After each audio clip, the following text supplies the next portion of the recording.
Following the expiration of a November 1st deadline that required illegal migrants to leave the country, Pakistan has started rounding up, detaining, and allegedly beating up tens of thousands of Afghan refugees in the country.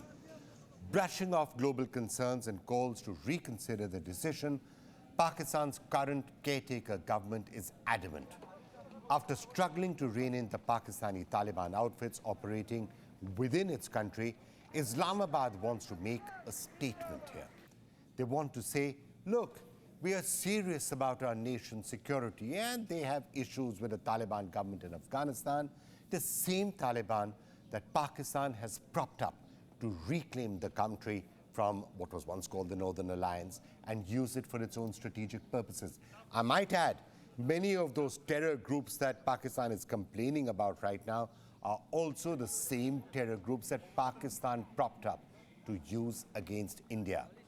In reality, this entire operation is a pressure tactic against Kabul. And now, Pakistan is openly acknowledging it. On Wednesday, Pakistan justified its expulsion of the Afghan nationals as a response to the Taliban's unwillingness to take action against terrorists that use Afghanistan as a base for attacks on Pakistan. Pakistan's caretaker Prime Minister Anwarul Haq Kakar told journalists, and I quote, after non-cooperation by the Afghan interim government, Pakistan has decided to take matters into its own hand, and Pakistan's recent actions are neither unexpected or surprising. Look, I have to pause here for a minute. The irony in that statement. I have to say that both in India and in Afghanistan, people are going to be left with their jaws hanging open. This is Pakistan. This is Pakistan, which has spent decades propping up terrorists, not just in India, but also in Afghanistan. And this is Pakistan now complaining about cross-border terrorism. This is Pakistan saying our neighbor, Afghanistan in this case, needs to do more to control terrorists that are targeting us. That's Pakistan's stance. And if you're amazed and shocked by it, well, I don't blame you. As I said, my jaw is hanging open. But let's move on. Pakistan's new anti-immigrant policy comes ahead of Pakistan's general elections next year, and at a time when the country is really grappling with hyperinflation, political instability, and increasing crime rates. So we do have a situation in hand where thousands of Afghans who've called Pakistan home for years are now facing an unsettling prospect. The Pakistani authorities are also actively on the lookout for what they call more illegals within the country's borders. Kakar also put the blame of 15 recent suicide bombings on Afghans living in the country. And the Pakistani Prime Minister said, and listen to this, he said that the country had repeatedly voiced concerns about Afghanistan being a haven for terrorists. And he said that the Taliban government did not take adequate action. Now, again, I can't help saying that people all across Afghanistan and people in India would be sitting here with their jaw open, hearing a Pakistani Prime Minister saying this after what Pakistan's old stance on terrorism has been said.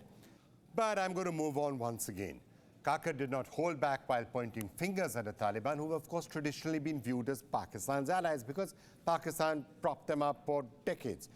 He did say he admitted that Pakistan hoped that Taliban's ascent to power in 2021 would bring more cooperation between Taliban and Islamabad. But he said the reality was far from desirable. He said, since the Taliban took control of Afghanistan, Pakistan has seen a 60% rise in terror attacks, a 500% spike in suicide bombings, and more than 2,200 lives have been lost. Well, that's what the Pakistani Prime Minister said. He also said there's been a noticeable uptick in attacks against Pakistani forces, particularly following the breakdown of talks between the Tehreek-e-Taliban Pakistan and the government in 2022.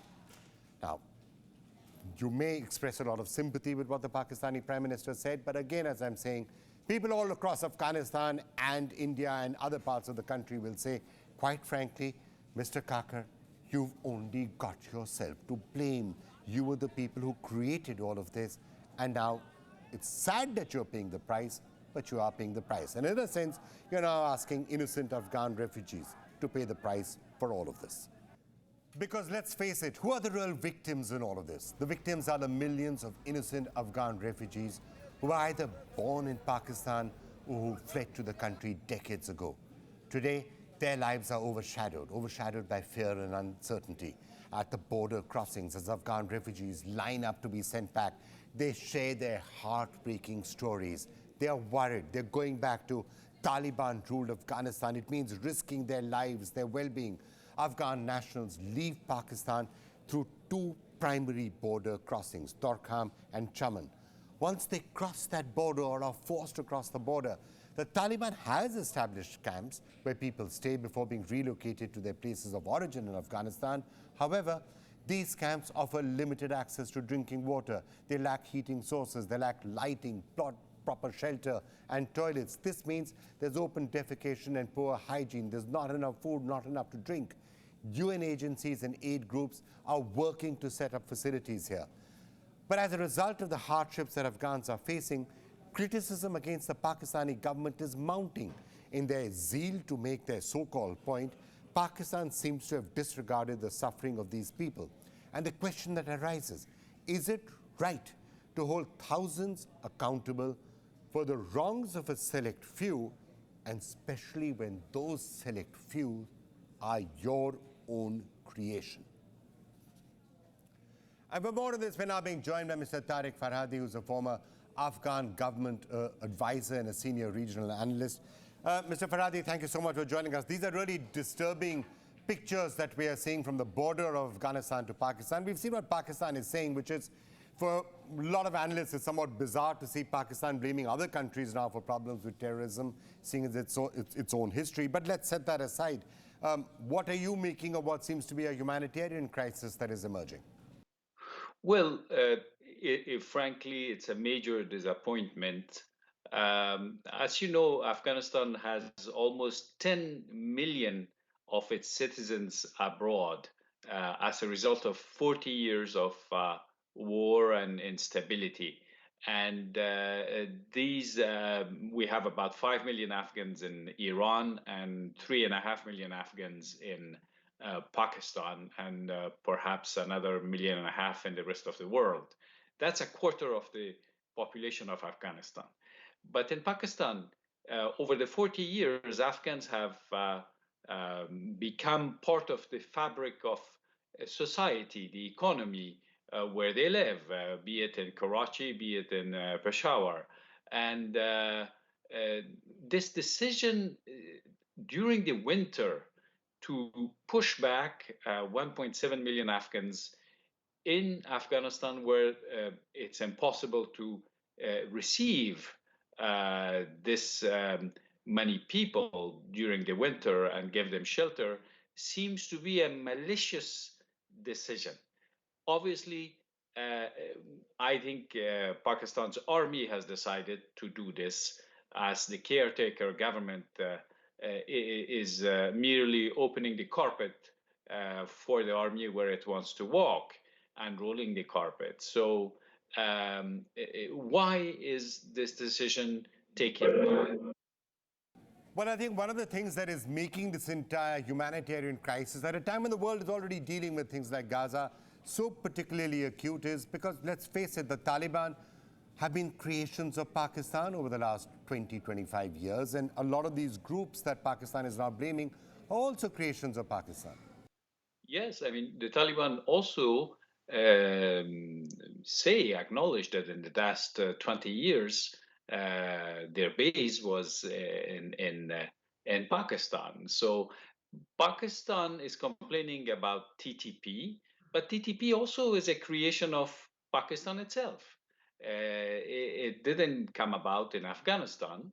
TTP was a creation of Pakistan. And Taliban were supported by Pakistan. The Taliban recognized that. In fact, the Taliban regime's officials have a mild reaction to this.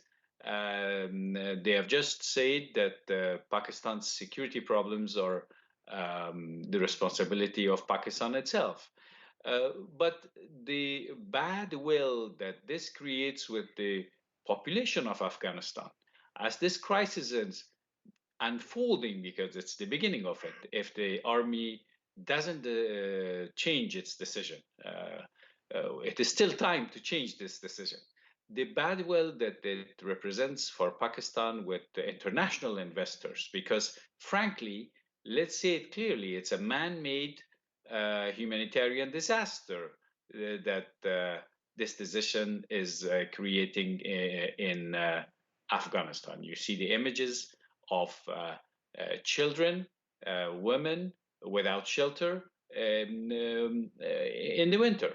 And Pakistan is saying these are terrorists.